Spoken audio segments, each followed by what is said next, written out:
Right, you lot, and I'm talking about the president again. I don't like doing this, but I just saw such a golden opportunity. I mean, in the past 2 weeks, have you seen the things he's been doing and saying, God, he's done 4 things in the previous 2 weeks, which for me, majority of politicians in the world would have just been like shunned, I guess cancelled. People would have been like, bloody hell, what did we vote for? What is this? This is not what we asked for, but yeah, you're seeing a bit of that, but still, somehow his cult army, the MAGA crew, will continuously support and fight for this, no matter what he does, and no matter what he says, and I just don't get it. Because when you break down these things, bloody hell. The thing is, right, most politicians, they do have a great scandal, don't they? You have Nixon with Watergate, or Boris Johnson with Partygate, but it seems to Trump every week he's got a new scandal. Which just kind of character that he is, and it's so obnoxious and overblown. Now, the first thing is his views on Russia and Ukraine, which were... He had quite unique views. As we all know, Putin illegally entered Ukraine, waged war on them. But somehow Trump's views was that it was Zelensky's fault that happened. Because, wow, yeah, when you're being attacked by invaders, it's clearly your fault. You know, Poland should have just done better to avoid the Nazis, bloody hell. He also claims Zelensky was a dictator, and he refused to use this same language about Vladimir Putin. By the way, Trump also claimed in his campaign that within 24 hours of becoming president, he would end the Russia-Ukraine conflict. This didn't happen. Now, I know it's common courtesy for politicians to lie in their campaign or manifesto. It's like, it's part of the deal, and they always go back on it and say stuff they wouldn't do. Look at my country, and under no circumstance we raise the council tax. Oh, we're raising the council tax. Like, they do it, but 24 hours? Now, his comments on Zelensky, luckily, almost everyone disagreed with, especially in my country. In England, we don't have any time of day for Russia, really, and if you do have a time of day for Putin, you're kind of shunned, you're kind of like called an idiot, and even our main political parties, even the parties on the right, were against what Trump said. The Conservatives were very pro-Ukraine, as they always have been, and even the Reform Party disagreed with what Trump said, although they did have to do mental gymnastics to try and justify it. Okay, the second topic is Trump Gaza. I really didn't want to remind you about that video, but I feel like I have to. Now, this week, an AI video of a paradise like Gaza, which just looked like Dubai, to be honest, with this happy, amazing paradise where you've got Trump balloons and Trump statues and Trump everywhere, pretty much, and a man that looks like Elon Musk having the time of his life. Trump Gaza shining bright, golden future, a brand new life. Feast and dance, the deal is done. Trump Gaza #1. This obviously very out of touch and just disgusting video, because you're taking what is currently a horrible genocide going on, where you've got thousands of innocent people being bombed and mass destruction everywhere, and you're just doing this horrendous AI video of something that's never going to actually happen. What did Trump do? He went and promoted this. He retweeted this to the world. That man has absurd power, and he's tweeting something which is basically mocking genocide. And I mean, it was appalling, it was disgusting, and I feel like people sort of laughed at it and was like, oh, look at Trump, look how funny he is, he's down to earth, he's having a joke. But like, you're the president. You're the president, and you're retweeting that. And you could argue, okay, maybe Trump himself didn't do it, but someone in his campaign has done this. Someone around him has done this, someone close to him, and it's just appalling, isn't it?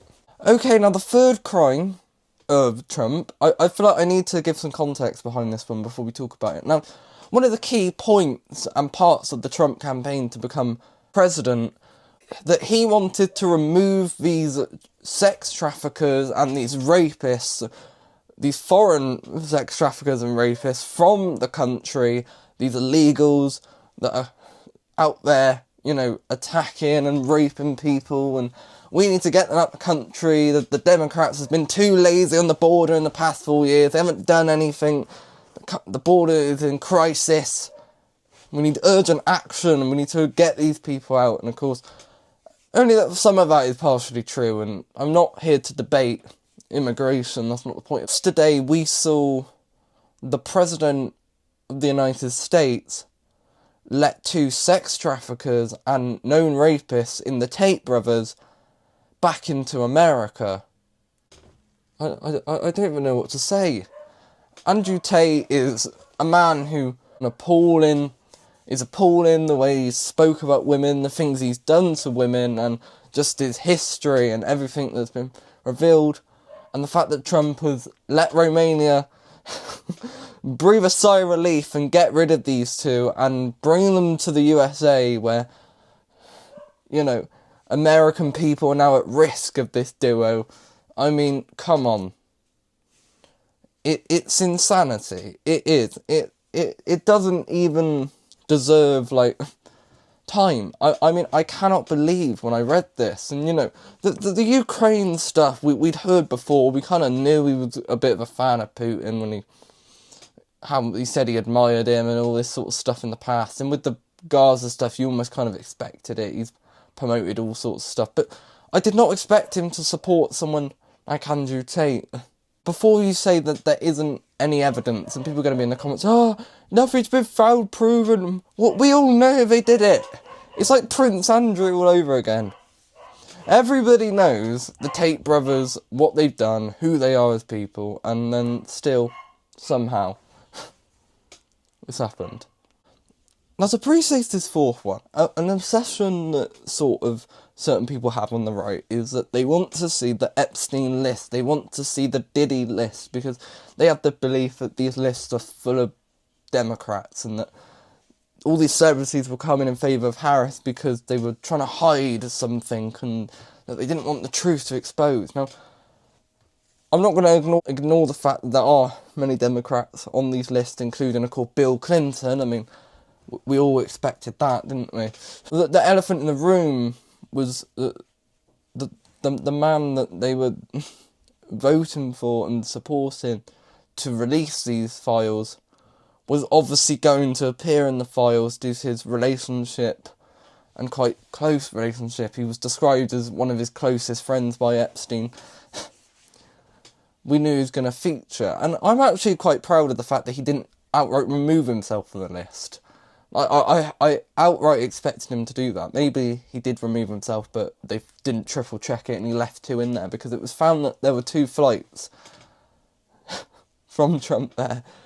So that means we know that he knew. We knew that he was complicit, and I mean, but that isn't going to do anything, because the truth is we've known his involvement with Epstein since like 2015, when he was first running the first time, so I don't really think that's going to change anything necessarily,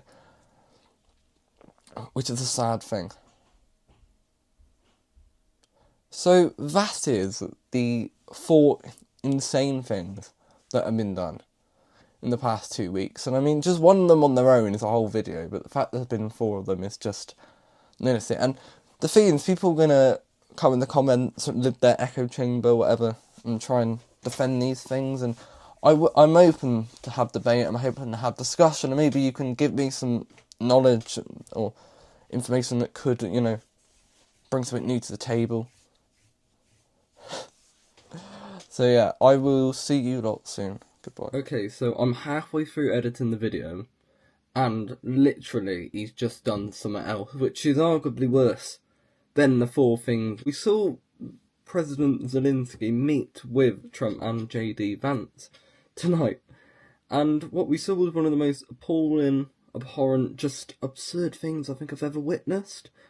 Like, a level that I didn't even believe was capable for them to stoop to, but we saw the 2 of them shouting like toddlers and reducing Zelensky almost to tears as they're claiming things like he's egging on World War III, or that he won't accept peace, or he doesn't want to justify peace, and it was just a disgusting thing where the guys went in, they knew exactly what they were going to do.